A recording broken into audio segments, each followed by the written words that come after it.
everybody like kept giving me a fit about not having a fender roller, so we got a fender roller now.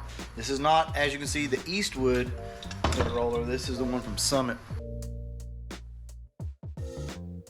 It's actually about the same price, but I just got impatient and didn't want to have to wait a week to 2 weeks to get it from Eastwood. I think the Eastwood fender roller is by far a superior product. I'm not gonna lie to you, but that's fine. Either way, we're gonna go ahead and use it. I've already done the other side. I'm going to breeze through this, okay, because this video is already getting long. So I'm gonna breeze through this and show you the lip after I roll it. Now, I'm not going to focus so much on heating everything up, and the reason obviously is I'm painting the car. All of this is gonna be sanded down anyway. I hate to kind of show you this because I know a lot of you want to see somebody take their time and heat it up, but I don't have time for all that tonight. It takes a while to do that. There are plenty of videos out there on YouTube though if you'd like to, you know, heat it up, stuff like that to keep from cracking your paint. There's plenty of videos, but we're just gonna go ahead and get after this and roll this fender. So this is currently the lip we have right here, which is all factory. You can see it.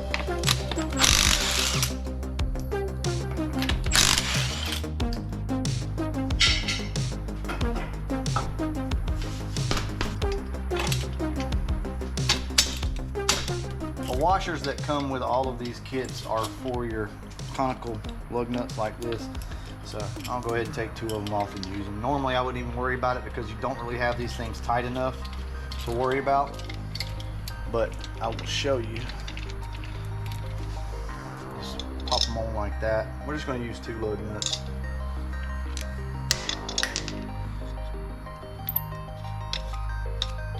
And as you can see, it just cups that lug nut. It keeps from messing up the roller and your lug nuts.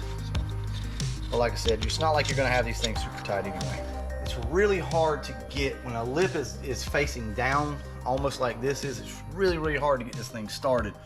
Just try to get it up like that, get a good angle where it will push up. And what's not going to happen is this thing push up by adjusting this. So what you can do, you would use just a regular jack stand for this, but what you could do is this. Okay, and essentially what this is doing is compressing the suspension, which is putting pressure upwards.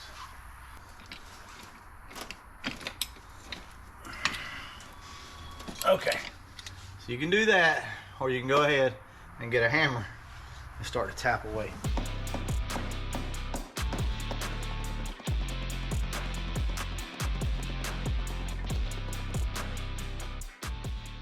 Okay, so after a little bit of beating and banging, we finally got it where it's starting to roll. So as you can see here, the lip is finally rolling. So one of the problems you'll run into is back here in this corner.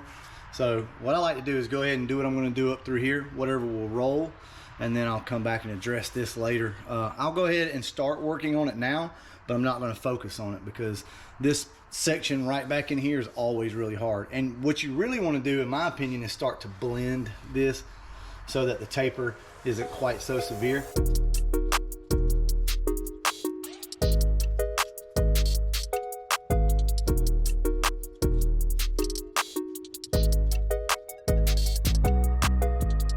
Once you get this thing to rolling, you're pretty good.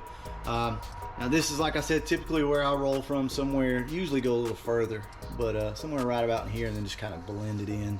Now what you can do on these cars, especially on the GTs, is you can make a cut right here, and you can roll this thing all the way back and flip it, and then you don't see the transition right here. You can't do that on the LX cars. It doesn't work that way, but definitely right here you can cut into this and roll it back. That's how the Calypso is, and it actually looks pretty good. But with that being said, I don't want to do that on this car. But there's the inside of the lip all rolled up, and yes, like I told you, we knew we were going to bust paint. That's perfectly fine. I wanted to go ahead and get all that old paint out of the way anyway. That just makes it easier.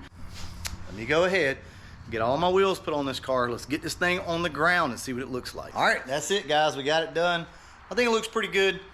I gotta have some caster camber plates, and I'm still waiting on the front to settle a little bit, and it's already moved some. All right, let me go ahead and show you guys what this car looks like now that we've cut the springs, rolled the fenders, and put our new wheels on. I know my destiny.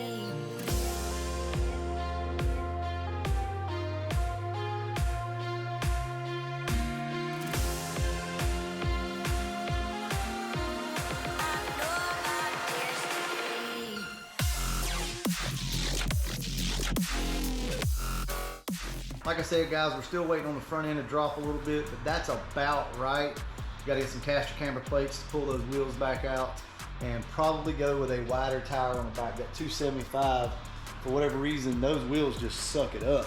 But man, that's gonna look good. That is gonna look good. Completely different looking car to me. I know that there's like a whole group of you guys that hate pony wheels, and I get it. That's fine if you don't like them, but man, there's just something about them. They just scream Fox body to me. As you can see up in there, the fenders are rolled. Yeah, that's gonna be money. Money, money, money. All that being said, let me go ahead and show you guys a sneak peek of what we picked up today. So here's all of our stuff. That's not the paint or the clear coat. That is nothing but primer, sandpaper, stuff like that to get started on this car, because like I told you guys, I'm ready to do it again. I want to show you guys that you can do this. Anybody can do it. If you're passionate enough about it and you want it, it's yours to get. I'm gonna go ahead and wrap this one up. And as always, thanks for watching. So I thought I'd come out and show you guys the car in the, well, daylight. There's really not a lot of sun on it. But I want to show you the car after I've pretty much tweaked the stance the way I want to with the spacers and everything else.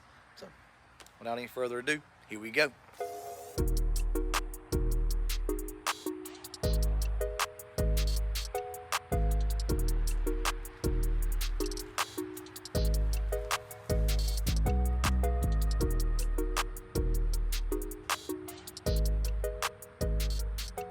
Here is the fender, pretty much all fixed. It still needs to be lowered a little bit right here, but I at least did get that fixed.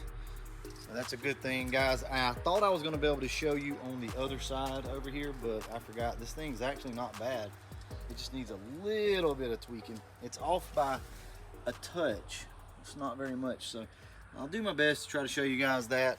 I thought that this fender was way worse. This ground effect over here looks pretty good too, by the way, so I do apologize about that, but I'll show you what I can show you. But anyway, guys, here she is.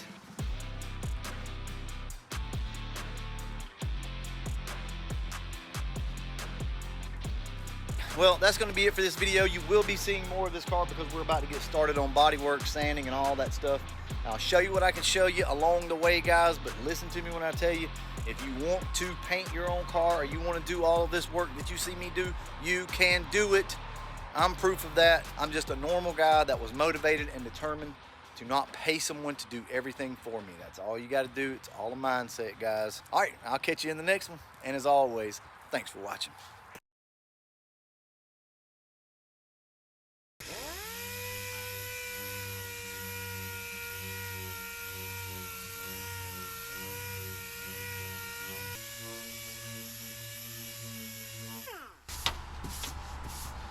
Okay, so a few things going on here.